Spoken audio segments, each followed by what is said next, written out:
Hello po, ang topic po natin ngayon ay how to use small caps in Microsoft Word with shortcut keys. Pupunta po tayo sa Word. So, halimbawa po na gusto nyo gamitin yung small caps. Paano po ba yung small caps? So, highlights nyo, halimbawa ito.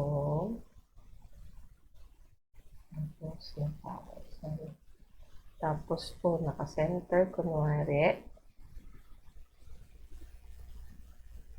Tapos po sa font, click nyo po yung small cap.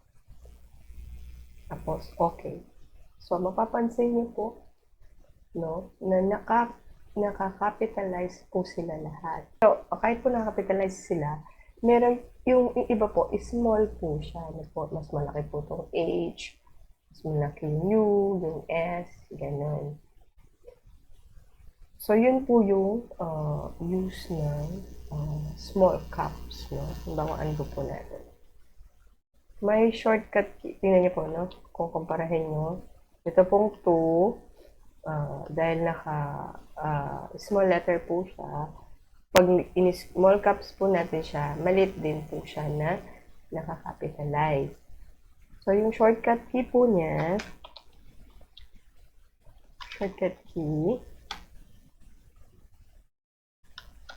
Control plus Shift plus K. Bali, naka-hold po yan, no? Naka-hold. So, highlights po muna.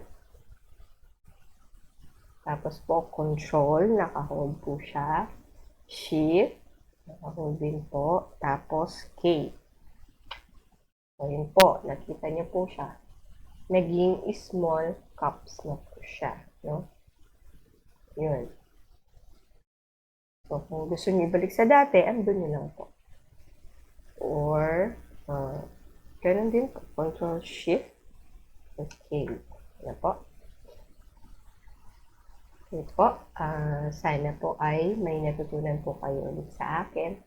At salamat po ulit sa panonood. Thank you po.